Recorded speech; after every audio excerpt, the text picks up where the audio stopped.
Welcome to the deep dive. So, you've likely heard the big news. The government shutdown is finally over. Finally, yes. But the bill that actually ended it, H.R. 5371, this continuing resolution, I mean, it was a total political battleground. Oh, absolutely. It had some just truly shocking legislative moves tucked inside. It was legislative chaos masquerading as necessary governance.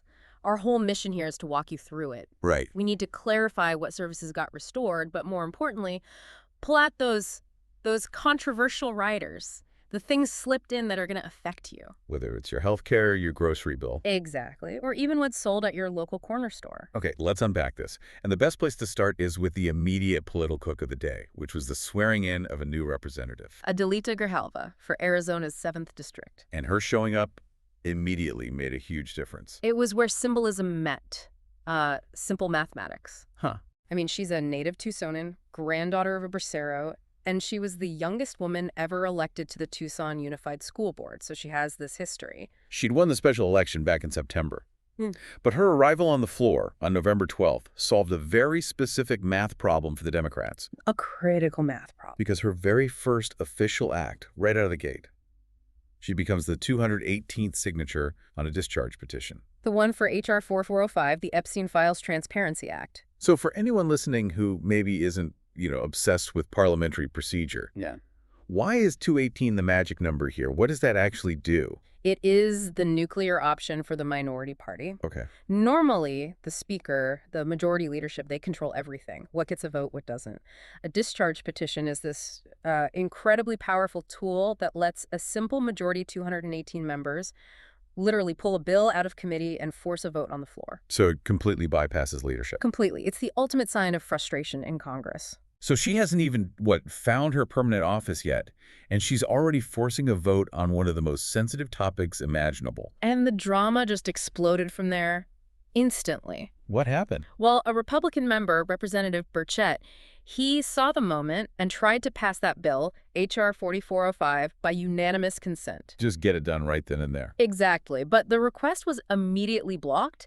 The Speaker pro tempore said it hadn't been, quote, cleared by the bipartisan floor and committee leadership. Which, of course, led to immediate accusations on the floor about who was really trying to block the release of those files. It turned her first day into this piece of legislative theater. And it's at this perfectly antagonistic stage for the main event, right? The continuing resolution, H.R. 5371. That procedural fight just bled right into it. This CR was supposed to end a government shutdown that had dragged on for, between 42 and 50 days. An incredible impasse. So this bill was just non-negotiable for the country.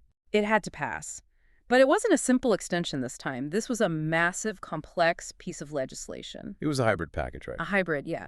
So Division A was the short-term part, the continuing appropriations to get them through January 30th, 2026.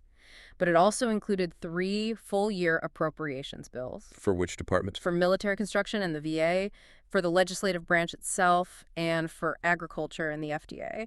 So for those 3, at least, there's stability for the whole fiscal year. And this funding, I mean, the restorations here were the whole reason they had to get this done. What were the biggest services that had been hit? The human stakes were just enormous. This meant WIC and SNAP benefits were fully funded again. So low-income families, mothers, babies. They get access to nutrition again. Right. Yes. It also funded rural development, affordable housing, and got the Farm Service Agency back on its feet. And for veterans. That was huge. It fully funded mandatory veteran benefits, things like disability compensation, vocational rehab, and it guaranteed all their medical care. So on its face, the bill did its job. It stabilized the government. I also saw it included something like $30 million in new funding for the Capitol Police. And $75 million for security enhancements for senators' offices. So security was definitely a priority. But as soon as that functional part was settled, the political fight over why they were shut down for so long just took over. And we saw 2 completely opposite stories emerge. The classic shutdown blame game. Lay out the 2 sides for us. Okay, so the Republican viewpoint was this. We, the House Republicans, did our job. We passed a clean funding bill back on September 19th. Okay. And their claim was that Senate Democrats blocked that clean bill 14 times. They said Democrats chose to shut the government down for political leverage to appease their, quote, woke, angry mob. So the narrative is, we did our job, they chose politics over people. Exactly. Then you have the Democrats' narrative, Which is that Republicans were on an 8-week taxpayer-funded paid vacation, that the majority had failed to hold the administration accountable, and they claimed the shutdown was really because Republicans refused to do anything to lower health care costs for regular people. And this is where the optics around the administration really started to fuel that debate, right? The class resentment argument. Absolutely. Critics jumped all over it. Like the Argentina bailout and the White House renovations? Yes. The contrast was just stark. You had the president hosting a Great Gatsby Halloween party at Mar-a-Lago at the exact same time that SNAP benefits for 42 million Americans were about to expire. And then the renovations? Tearing apart the historic Lincoln bathroom from marble and gold, and this plan for a massive $300 million ballroom funded by non-transparent donors. I remember one representative saying the majority was letting Trump gild his bathroom while Americans couldn't afford food. It creates this huge disconnect. A huge disconnect. And that feeling, that contrast, perfectly set the stage for the first major scandal we found buried deep inside the CR. The senator payday. The senator payday? This is just, it's astonishing. It's a Division C, Section 212. Explain what this provision does. Okay, so this section allows a specific group of senators to sue the U.S. government. And here's the critical part. It waives sovereign and qualified immunity. Okay, so let's break that down. Immunity is what protects the government and officials from being sued for doing their jobs, right? Right. It's a massive legal shield. It stops them from getting sued for most routine errors or official actions. So waiving that immunity for these specific senators, it basically paves a legal superhighway for them to sue and collect damages from the U.S. Treasury. If they can prove their phone records were improperly targeted during the January 6th investigations, yes. Opponents on the floor were calling it a corrupt kickback. I saw the phrase $1 million jackpot bonanza payoff. For 8 Republican senators, and they were named specifically: Graham, Hagerty, Hawley, Sullivan, Tuberville, Johnson, Lummis, and Blackburn. Right. Lawmakers were calling it corruption at a whole new level, an affront to our taxpayers. So the accusation is that Congress is writing a law specifically to enrich a few of its own members by giving them special legal privileges no one else has. That's the charge. And Senator Heinrich was furious, saying leadership airdropped this provision into this bill at the 11th hour. It's a perfect example of how the urgency of a shutdown can be used to ram through something that would never, ever pass on its own. Never in the light of day. Okay, so that's one controversy. The other big one was about what the CR failed to do. Right. What wasn't in the bill? It failed to extend the expanded Affordable Care Act subsidies from the COVID era. And that failure means immediate financial pain for millions of people. Immediate and devastating. Those pandemic subsidies were so important because they got rid of the subsidy cliff, and they made insurance affordable for a lot of middle-income people for the first time. And now that they're lapsing, Yeah. what kind of price hikes are we talking about? I mean, they're dramatic, crippling. We saw a source mention a 60-year-old couple making about $82,000 a year. Their premiums could go up by over $17,000. $17,000. A 255% increase.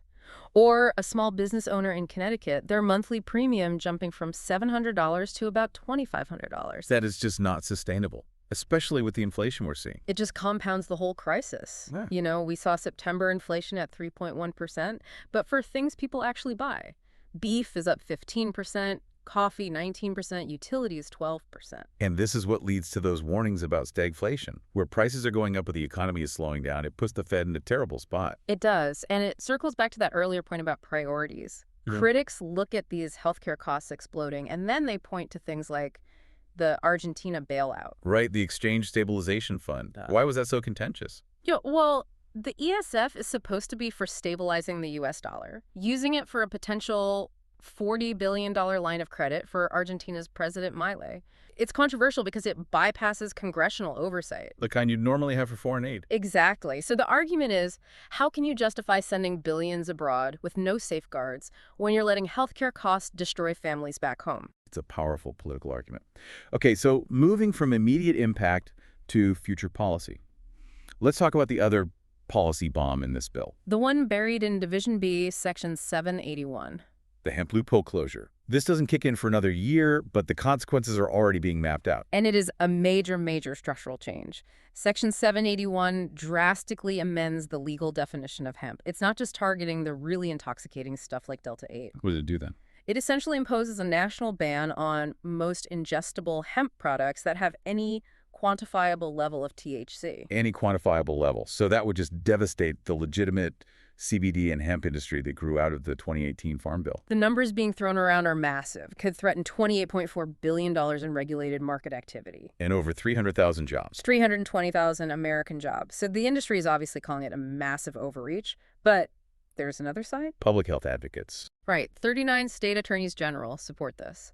They say the current system is a public health crisis, with all these unregulated, intoxicating products being sold everywhere, often marketed to kids. So it's a huge conflict coming over the next year. Massive economic interests versus some very legitimate public safety concerns. And it just perfectly illustrates how a temporary funding bill can become the vehicle for enormous permanent policy changes that have nothing to do with funding the government. So as we wrap up, this deep dive really shows that the stability H.R. 5371 provided, it came with a high price. It was laced with these potential corruption allegations, the senator payday, and the very real human cost of letting those ACA subsidies just vanish. That's really the theme here, isn't it? Yeah. Even in the process of doing the bare minimum funding the government, they embed these huge controversial shifts. And the fight is not over. Remember, this CR only lasts until January 30, 2026.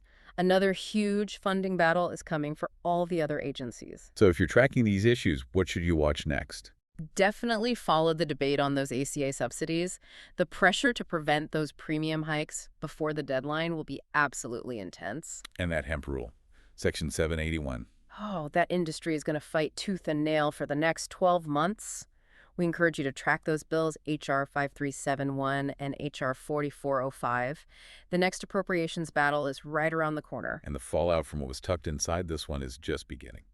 I mean, the fact that special financial favors for a few members could be slipped into a bill that was meant to make sure millions of kids could eat, that should motivate every single citizen to pay very close attention to what happens between now and January 30th. Thank you for diving deep with us. We'll see you next time.